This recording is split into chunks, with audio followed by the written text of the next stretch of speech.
Enough Texas Democrats have returned to the state to restore quorum to the Capitol. This move is drawing controversy as other Democrats call the return a betrayal, and others debate if a quorum was ever truly reached.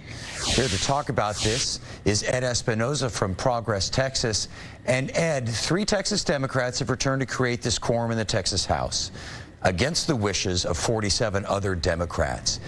Do you agree that this is a betrayal to the party?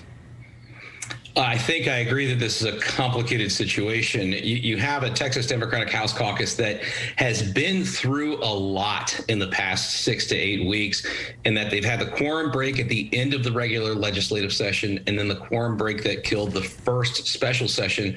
Now we're into the second session. So you're dealing with people who are trying to identify end games here, going in different places.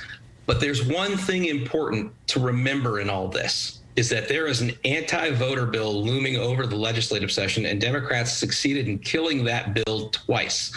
That bill is still on the docket in the special session, and that's one of the things that Democrats have been fighting this whole time. Where it goes from here, it's uncertain. The quorum that they had last week that is supposedly allowing the work right now is also in dispute. So there may or may not be a valid quorum happening at this time. We just don't know. What is the next step? What's the next step for Democrats? I think the next step for Democrats is to keep pounding on this idea that it's not just the anti-voter bill that is being taken up in the legislature right now. Remember, the legislature has a bill to ban mask mandates in Texas. Now, an Ipsos poll that came out last week showed that 72% of Texans support mask mandates, but the legislature is trying to pass a law to make so that there can be no mask mandates. So it's not just about the anti-voter bill. It's the voter bill is one of them, but there's so many more bad things that Texans just don't support. The Republican voter bill. Obviously, the Republicans are going to keep bringing that back, that they have the votes. How can Democrats stop it, or can they? Well, one thing I think is really important to remember here is that when Democrats broke quorum and went to D.C., they didn't just talk about the Texas bill. They raised the national issue about Republican voter bills around the country. 17 states, might be as high as 18 states at this point, have passed bills since January 1st, making it harder to vote.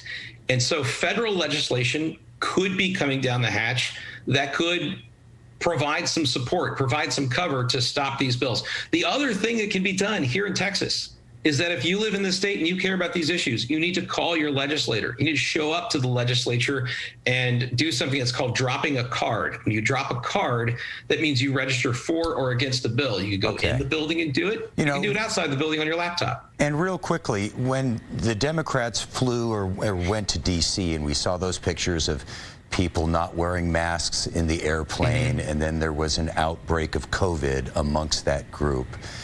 Now in the legislature, there's going to be talk of mask mandates and voting on those sort of issues.